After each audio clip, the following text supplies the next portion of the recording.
जय हिंद दोस्तों, कैसे हैं आप सभी। मैं Hriday Sonkar, welcome to my channel the Indian economics files. आज हम बात करने वाले हैं बजट 2026 के बारे में। 1 फरवरी 2026 को हमारी फाइनेंस मिनिस्टर निर्मला सीतारमण जी ने बजट पेश कर दिया है। ये बजट सिर्फ सरकारी आंकड़े नहीं दिखाता है दोस्तों, ये तय करता है अगले साल आपकी ईएमआई कितनी जाएगी, आपका इनकम टैक्स कितना कटने वाला है और देश किस दिशा में आगे बढ़ेगा।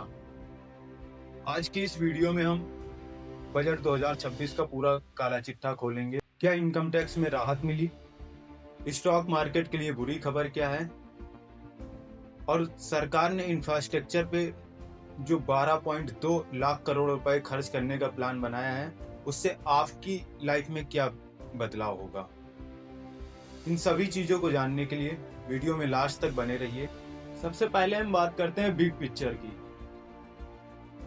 दोस्तों, अगर हम बात करें इस साल का बजट कितना रहा, इस साल के बजट का टोटल अमाउंट जो है 53.5 लाख करोड़ रुपए है। सरकार ने राजकोषीय घाटा को कम करके 4.3% तक लाने का लक्ष्य रखा है, जो कि पहले 4.4% था।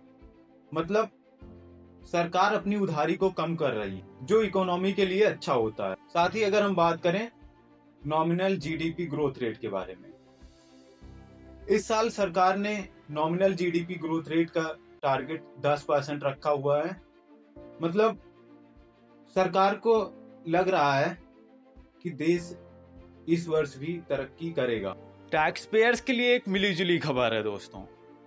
सबसे पहले इनकम टैक्स स्लैब्स में कोई बदलाव नहीं किया गया है, यानी अगर आप उम्मीद कर रहे थे कि इसकी छूट की कोई सीमा बढ़ेगी तो आपके हाथ निराशा लगी है। लेकिन हाँ, एक बहुत बड़ा बदलाव आया है। इनकम टैक्स एक्ट 2025 1 अप्रैल 2026 से एक नया कानून बनने जा रहा है, जो पुराने 1991 के कानून को खत्म कर देगा।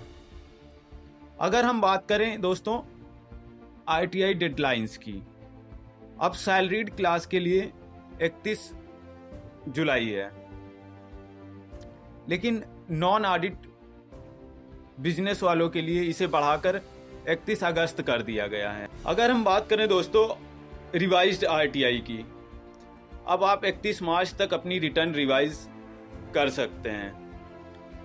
टीसीएस रिलीफ की अगर हम बात करते हैं, अगर आप विदेश में घूमने जा रहे हैं या बाहर पढ़ाई कर रहे हैं तो टीसीएस को घटाकर 2% कर दिया गया है। ये एक बड़ी राहत है दोस्तों। मतलब जो भी स्टूडेंट्स अब्रॉड में पढ़ रहे हैं, जो भी लोग बाहर विदेशों में घूमने जाते हैं, उनका जो टीसीएस टैक्स था वो 2% कर दिया गया है। दोस्तों, अगर बात किया जाए कि इस बजट में निवेशकों के लिए क्या है, मतलब अगर आप स्टॉक मार्केट में ट्रेडिंग करते हैं, खासकर F&O में, मींस की फ्यूचर्स एंड ऑप्शंस में, तो सरकार ने आपकी लागत बढ़ा दी है। चलिए इसको सही से देखते हैं दोस्तों। अगर हम बात करें एसएसटी की, एसएसटी मींस की सिक्योरिटी ट्रांजैक्शन टैक्स, ऑप्शन पर टैक्स 0.1% से बढ़ाकर 0.15% कर दिया गया है। और अगर हम बात करें फ्यूचर्स की, तो इसमें 0.02% से बढ़ाकर 0.05% कर दिया गया है। अगर हम बात करें दोस्तों शेयर बाय बैक्स, कंपनियों द्वारा शेयर बाय बैक्स को कैपिटल गेन्स की तरह टैक्स किया जाएगा। मार्केट के लिए थोड़ी बिटर पिल जैसी है, यानी कि थोड़ी सी कड़वी दवा जैसी है, ताकि सट्टेबाजी को रोका जा सके। सरकार ने ये कदम इसी वजह से उठाया है कि इंडिया में बढ़ते हुए सट्टेबाजी को कम किया जा सके और युवाओं को इससे बचाया जा सके। दोस्तों, अगर बात किया जाए इंफ्रास्ट्रक्चर एंड टेक्नोलॉजी की, फ्यूचर्स की क्या तैयारी है। इस बजट का असली हीरो इंफ्रास्ट्रक्चर रहा है दोस्तों।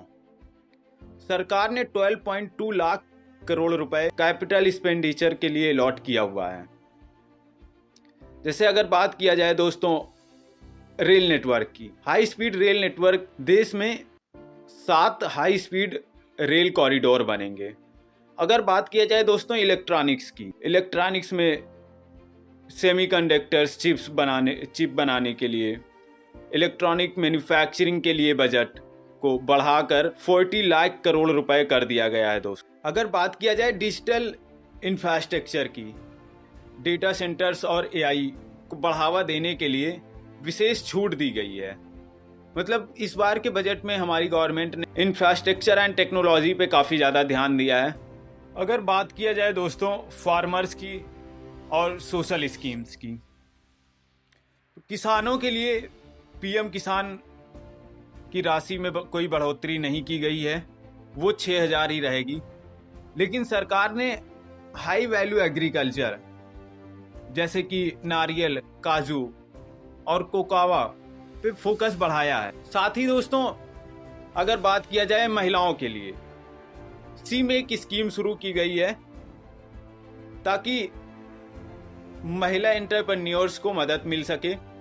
और हाँ, एजुकेशन के लिए बजट में 8.27% की बढ़ोतरी की गई है, जिसमें एआई लैब्स और नए स्किलिंग सेंटर्स खोले जाएंगे। तो दोस्तों बजट 2026 का निचोड़ क्या है?